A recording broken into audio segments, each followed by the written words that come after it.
Good morning, and it is my pleasure to welcome you to the official opening of the Grafenwoehr Training Area Convoy Live Fire course.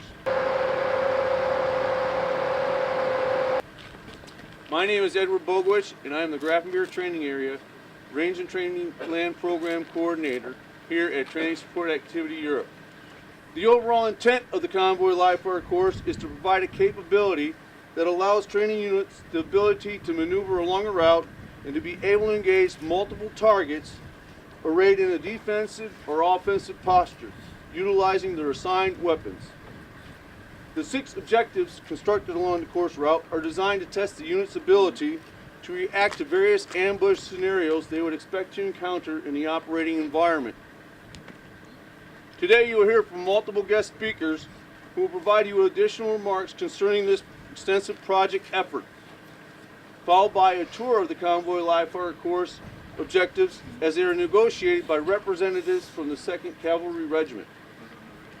Before turning the event over to Mr. Dunson, the USARA Range and Training Land Program Manager, for his remarks, I would like to thank all the stakeholders that were involved in this extensive project effort for your tireless efforts in making this project a reality that will better serve the military training community in the future.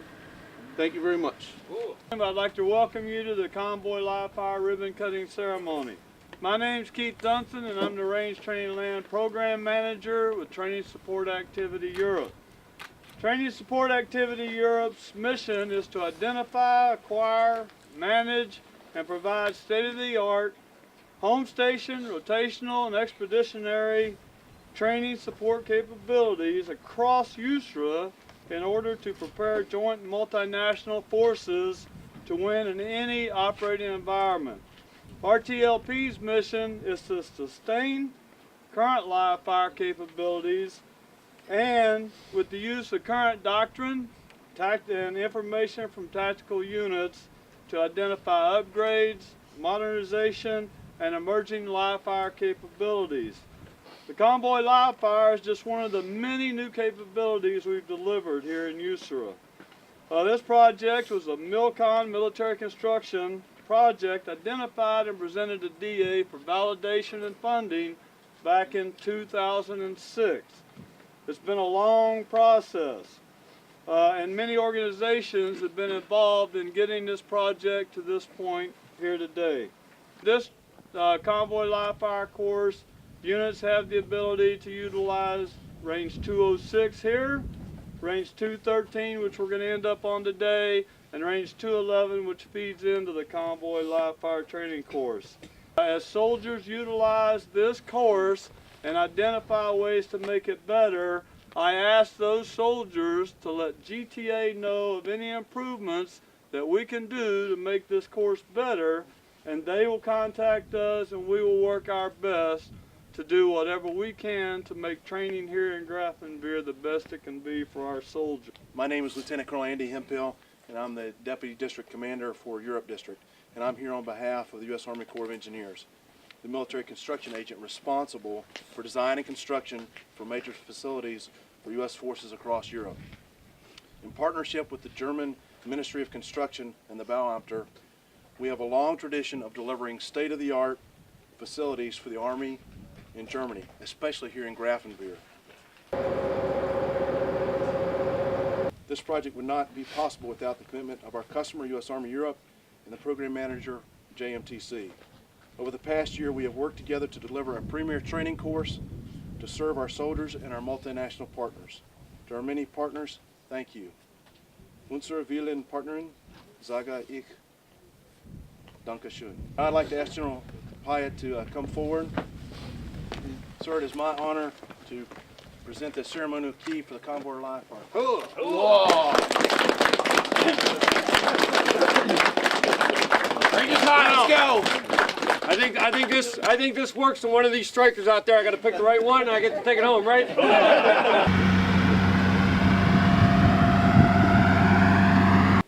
I've got thousands of kilometers, both mounted and dismounted in combat.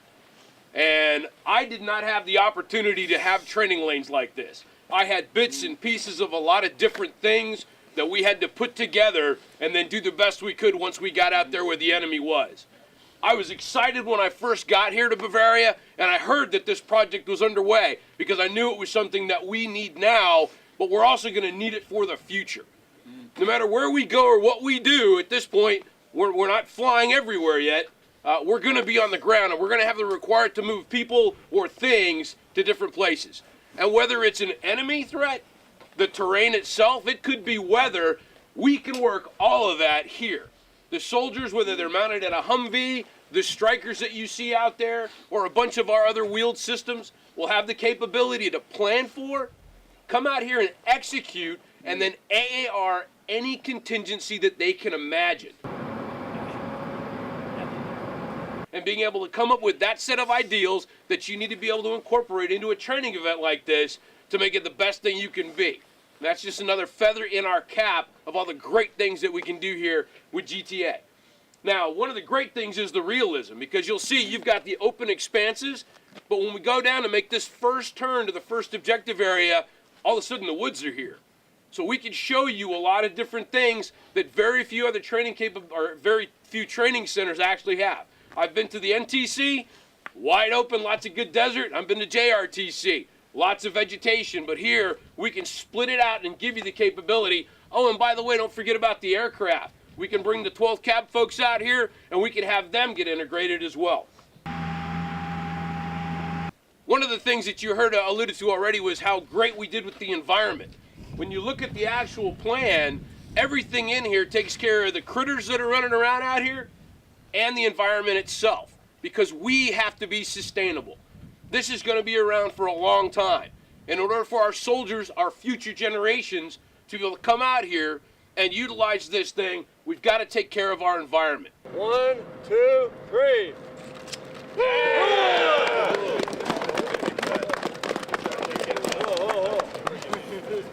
All right. Well done. You got it.